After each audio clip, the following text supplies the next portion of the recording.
तो hello guys, कैसे हैं आप सब लोग। तो आज आपके सामने मैं फिर से आ चुका हूँ एक और टेस्ट लेके। तो आज हमने जो टॉपिक टेस्ट उठाया वो आपके लिए स्टैटिस्टिक्स का टॉपिक टेस्ट लाया है इंडेक्स नंबर पे। तो धीरे धीरे हम स्टैटिस्टिक्स के भी आपके लिए टॉपिक टेस्ट लेके आएंगे। तो आज फर्स्ट टॉपिक टेस्ट है आपका स्टैट का इंडेक्स नंबर पे। तो आज हम 10 क्वेश्चन इंडेक्स नंबर पे करेंगे। देखते हैं आपके कितने मार्क्स जो हैं 10 में से आते हैं, और बाद में आप कमेंट सेक्शन में भी बताओगे कि कितना स्कोर आपका आया है। बाकी अगर आप फाइनेंस अकाउंट असिस्टेंट की तैयारी कर रहे हैं तो हमारे चैनल को सब्सक्राइब कर लें। यहाँ पे आपको डेली जो है टॉपिक टेस्ट करवाए जाते हैं अलग अलग टॉपिक्स पे फाइनेंस अकाउंट असिस्टेंट के। और आप इन टॉपिक टेस्ट को जो है, अगर आपने पीछे वाले नहीं देखे हैं जो हमने अपलोड किए हैं, तो आप चैनल को सब्सक्राइब करके प्लेलिस्ट में जा सकते हैं फास्ट सेक्शनल टेस्ट। वहाँ पर आपको सारे जो हैं वो टॉपिक टेस्ट जो हैं वो दिख जाएंगे। कुछ सेक्शनल टेस्ट भी वहाँ पर पड़े होंगे।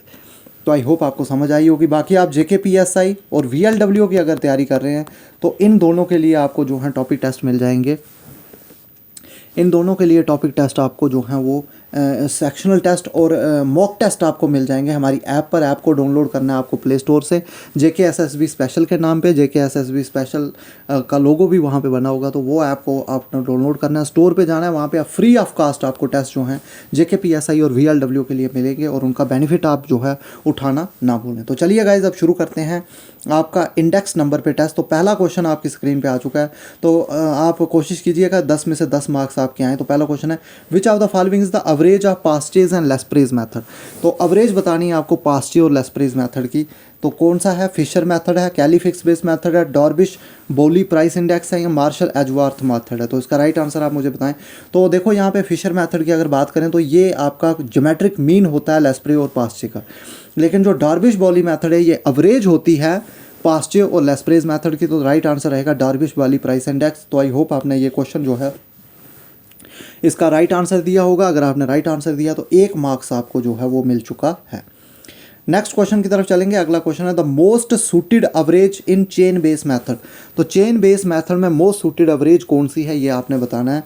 तो क्या ये मीडियन है, अर्थमेटिक मीन है, हार्मोनिक मीन है, या ज्योमेट्रिक मीन है। तो गाइज इसका जो राइट आंसर है वो मैं आपको बता दूं, इसका राइट आंसर है ज्योमेट्रिक मीन। तो ज्योमेट्रिक मीन जो है ये मोस्ट सूटेड एवरेज होती है चेन बेस मेथड में। तो आई होप आपको ये क्वेश्चन जो है सही लगा होगा। आगे चलेंगे तीसरे क्वेश्चन की तरफ। अभी तक आपका स्कोर आई होप 2 में से 2 चल रहा होगा। तो ये क्वेश्चन देखेंगे, इन लेस्प्रेज क्वांटिटी इंडेक्स। तो लेस्प्रेज क्वांटिटी इंडेक्स में कौन सी प्राइसेस का इस्तेमाल किया जाता है? Current air prices, base air prices, both या नन। तो इसका राइट आंसर आप मुझे बताएं कि लेस्प्रेज क्वांटिटी इंडेक्स में कौन सी प्राइसेस का इस्तेमाल किया जाता है। तो मैं आपको बता दूं कि लेस्प्रेज क्वांटिटी इंडेक्स में बेस एयर प्राइसेस का इस्तेमाल किया जाता है। तो इसका राइट आंसर रहेगा base air prices. Current air prices का राइट आंसर नहीं है। करंट एयर प्राइसेस जो हैं आपकी पास्टेज क्वांटिटी इंडेक्स में यूज़ की जाती हैं, और बोथ जो है आपकी फिशर इंडेक्स में की जाती हैं। तो आई होप आपको ये समझ आई होगी। चौथे क्वेश्चन की तरफ चलते हैं। चौथा क्वेश्चन है, consumer price index is also known as. तो कंज्यूमर प्राइस इंडेक्स को और क्या बोलते हैं ये आपने बताना है। क्या उसको रियल प्राइस इंडेक्स बोलते हैं, क्या कॉस्ट ऑफ लिविंग इंडेक्स बोलते हैं, या रिटेल प्राइस इंडेक्स बोलते हैं, या इसमें से कुछ भी नहीं बोलते हैं। तो गाइज यहाँ पे थोड़ी करेक्शन करिएगा, यहाँ पे इसको ऑल ऑफ दीज करके लिखिएगा, नन ऑफ दीज की जगह। तो इसका राइट आंसर जो है वो ऑल ऑफ दीज है, क्योंकि रियल प्राइस इंडेक्स भी बोलते हैं, कॉस्ट ऑफ लिविंग इंडेक्स भी बोलते हैं, रिटेल प्राइस इंडेक्स भी बोलते हैं। तो आई होप आपने 4 में से 4 बिल्कुल सही जो है क्वेश्चन अभी तक किए होंगे। तो आगे चलेंगे 5वें क्वेश्चन की तरफ। 5वां क्वेश्चन आपकी स्क्रीन पे आ चुका है, which of the following is not true about CPI। तो कंज्यूमर प्राइस इंडेक्स के बारे में कौन सी बात जो है सही नहीं है।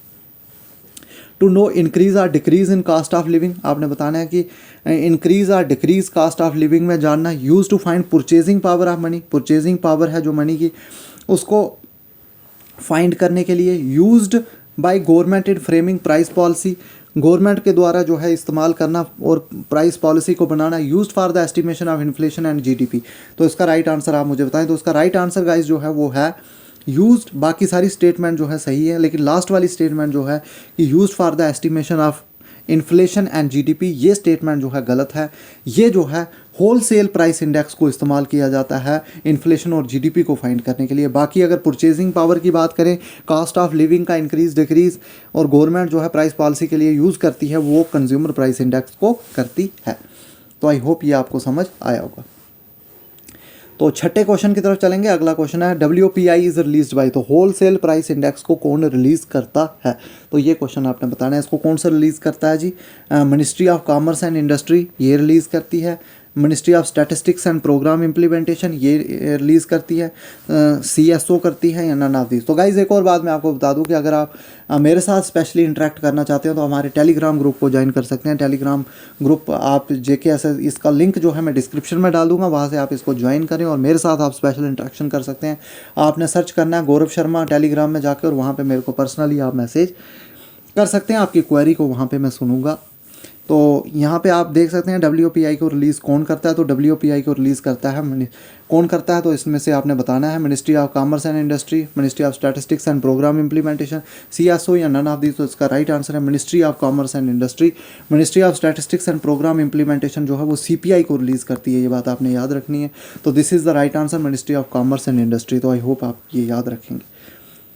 नेक्स्ट क्वेश्चन है, अगला क्वेश्चन है, there are 3 categories in wholesale price index. Wholesale price index में 3 कैटेगरीज हैं।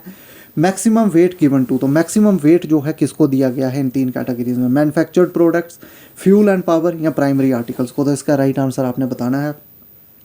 तो गाइज़ मैं आपको बता दूं कि मैक्सिमम वेट अगर बात करें हम, तो मैन्युफैक्चर्ड प्रोडक्ट्स को 64% वेट दिया गया है, तो यही मैक्सिमम है। मैन्युफैक्चर्ड प्रोडक्ट्स को सबसे ज़्यादा वेट, प्राइमरी आर्टिकल्स को सिर्फ 22% ही वेट दिया गया। तो राइट आंसर आपका रहेगा मैन्युफैक्चर्ड प्रोडक्ट्स। तो this is the right answer. तो आई होप आपको ये समझ आया होगा। तो आई होप आपका स्कोर अभी तक जो है 7 में से 7 जो है वो चल रहा होगा। तो 8th क्वेश्चन की तरफ चलते हैं। Which of the following test is satisfied by Fisher index only. तो कौन सा टेस्ट है जिसको सेटिस्फाई किया जाता है सिर्फ और सिर्फ फिशर इंडेक्स के द्वारा। तो कौन सा टेस्ट है जिसको सिर्फ और सिर्फ फिशर इंडेक्स ही सेटिस्फाई करता है। Unit test, time reversal test, factor reversal test, circular test. तो यहाँ पे आपको यूनिट टेस्ट की अगर बात करूँ तो इसको सभी इंडेक्स सेटिस्फाई करते हैं, सिर्फ सिंपल एग्रीगेटिव मेथड को छोड़ के। टाइम रिवर्सल टेस्ट को सभी सेटिस्फाई करते हैं, लेकिन लेस्प्रे और पास्चे जो हैं सेटिस्फाई नहीं करते हैं। तो फैक्टर रिवर्सल टेस्ट है जिसको सिर्फ और सिर्फ एक ही टेस्ट सेटिस्फाई करता है, वो है फिशर इंडेक्स। तो फिशर इंडेक्स ही जो है वो सेटिस्फाई करता है फैक्टर रिवर्सल टेस्ट को। तो this is the right answer. I hope 8 में से 8 मार्क्स जो हैं आपके अभी तक जो हैं वो आ रहे होंगे।